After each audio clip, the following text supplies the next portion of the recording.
सोचिए, केरल का एक छोटा सा बिल्कुल शांत गांव कुदाथे। पहली नजर में देखेंगे तो लगेगा, अरे यहाँ तो सब कुछ कितना परफेक्ट है। हरे भरे खेत हैं, एकदम शांत लोग और एक सीधी सादी जिंदगी। लेकिन इसी शांति की चादर के नीचे एक ऐसा खौफनाक राज दफन था जिसने ना सिर्फ उस गांव को बल्कि पूरे देश को हिला के रख दिया। तो चलिए, आज हम इसी गांव के एक परिवार की कहानी को परत दर परत खोलते हैं। एक ऐसी कहानी जहां 14 सालों तक मौत का एक भयानक खेल खेला गया। और सच में ये पूरी कहानी बस इसी एक सवाल के इर्द गिर्द घूमती है। एक ऐसा अंधेरा जो एक हंसते खेलते भरे पूरे परिवार को धीरे धीरे निगल गया और किसी को कानो कान खबर तक नहीं हुई। तो कहानी का सेंटर है पुन्ना मट्टम परिवार। कोडाथाई गांव में आप किसी से भी पूछ लेते तो वो यही कहता कि ये एक बहुत ही सम्मानित और खुशहाल परिवार है। मतलब हर कोई उनकी मिसालें देता था। एक ऐसा परिवार जहां सब कुछ बिल्कुल परफेक्ट था। खैर, कम से कम बाहर से तो ऐसा ही लगता। और इस परफेक्ट परिवार का चेहरा कौन था? जॉली जोसेफ, वो बहू जिसे सब एक आदर्श बहू मानते थे। पढ़ी लिखी, संस्कारी, सबसे हंसकर मिलने वाली। सब यही जानते थे कि वो हर सुबह अपनी कार से एनआईटी कॉलेज जाती है। एक प्रोफेसर है भाई, समाज में उसकी एक अलग ही इज्जत थी। लेकिन किसी को ये अंदाजा तक नहीं था कि ये सम्मान, ये पहचान एक बहुत बड़े धोखे की बुनियाद पर खड़ी थी। फिर आया साल 2002 और यहाँ से इस परिवार पर मानो किसी की बुरी नजर लग गई। वो घर जो कभी खुशियों से गूंजता था, वहां अब एक एक करके मातम पसरने लगा। और ये कोई एक हादसा नहीं था, ये त्रासदियों का एक ऐसा सिलसिला था जो एक बार नहीं, 2 बार नहीं, बल्कि पूरे 14 सालों तक चलता रहा। सोचिए, एक ही परिवार में 6 रहस्यमयी मौतें, और हर मौत के बाद लोग क्या कहते? भाई किस्मत का खेल है, ऊपर वाले की मर्जी है। यही मानकर सब चुप हो जाते। पर असल में ये किस्मत का खेल नहीं था। ये तो एक बहुत ही सोची समझी, ठंडे दिमाग से की गई साजिश थी। आइए जरा इस टाइमलाइन पर एक नज़र डालते हैं कि ये सब हुआ कैसे। देखिए, सिलसिला शुरू हुआ 2002 में। सास अन्नम्मा थॉमस की मौत हुई। वजह बताई गई हार्ट अटैक। ठीक 6 साल बाद 2008 में ससुर टॉम थॉमस भी चले गए।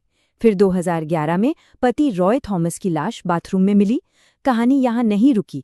2014 में रॉय के मामा मैथ्यू, जो इन मौतों पर सवाल उठा रहे थे, अचानक उनकी भी मौत हो गई।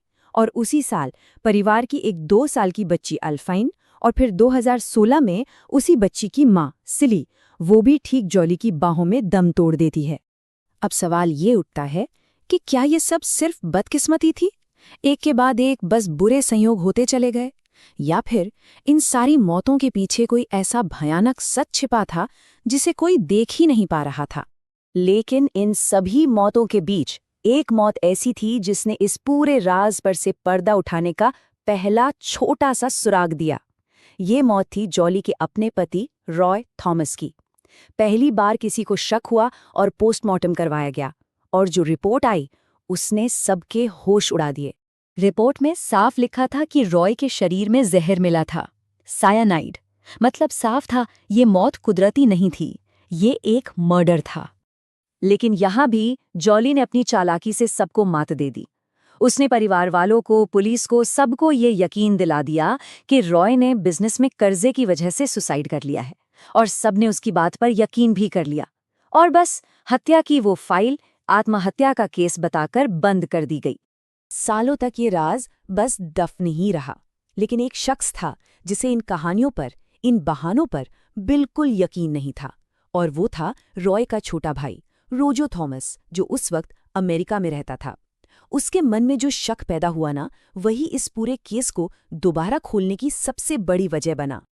अब रोजो ने ना कुछ पैटर्न पर गौर करना शुरू किया जिन्हें बाकी सब नजरअंदाज कर रहे थे। पहली बात, एक ही परिवार में 6 मौतें। दूसरी, सारे मौतें कुछ खाने या पीने के ठीक बाद हुई। तीसरी, हर मौत को शुरू में नेचुरल या एक्सीडेंटल बताया गया। और सबसे बड़ी बात, हर एक मौत के वक्त वहां सिर्फ एक इंसान मौजूद था, जॉली जोसेफ। अब ये सब सिर्फ संयोग तो नहीं हो सकता था, है ना? बस इसी शक के आधार पर उसने पुलिस में शिकायत दर्ज करा दी। और रोजो की इसी शिकायत के बाद साल 2019 में पुलिस ने इस ठंडे पड़ चुके केस की फाइलें फिर से खोलीं।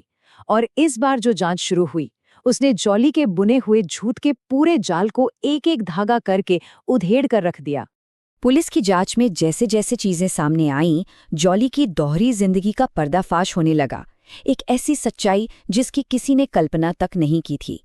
देखिए, दुनिया के लिए वो क्या थी, एक एनआईटी प्रोफेसर, पर सच क्या था?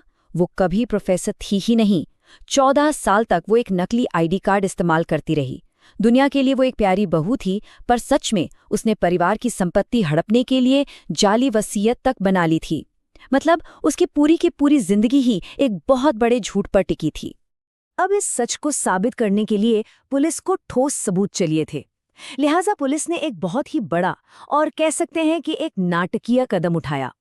उन्होंने कोर्ट से परमिशन ली कि सभी 6 शवों को उनकी कब्रों से बाहर निकाला जाए ताकि उनकी फोरेंसिक जांच हो सके। और जैसे जैसे ये जांच आगे बढ़ी ना, कहानी का सबसे खौफनाक मोड़ सामने आने वाला था।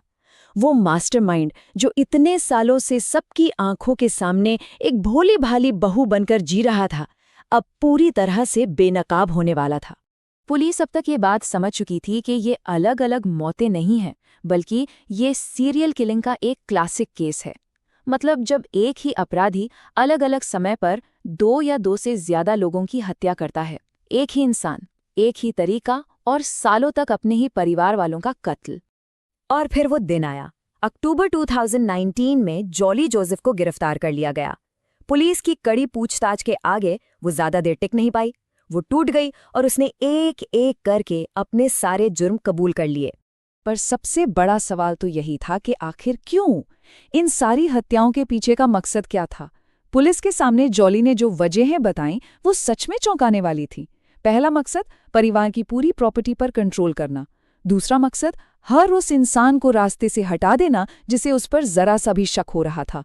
और तीसरा, शाजू नाम के एक शख्स से शादी करना, जिसकी पत्नी और बेटी को भी उसने खुद ही मारा था। जॉली जोसेफ का ये केस सिर्फ एक क्राइम की कहानी नहीं है। ये इस बात का एक जीता जागता सबूत है कि बुराई किसी भी चेहरे के पीछे छिपी हो सकती है। एक पढ़े लिखे, सम्मानित और प्यार करने वाले इंसान के चेहरे के पीछे भी। और कुदात है कि ये कहानी बस हमें यही याद दिलाती है, ये हमें इस सवाल के साथ छोड़ जाती है कि जिन लोगों पर हम सबसे ज्यादा भरोसा करते हैं, क्या हम वाकई उन्हें जानते हैं?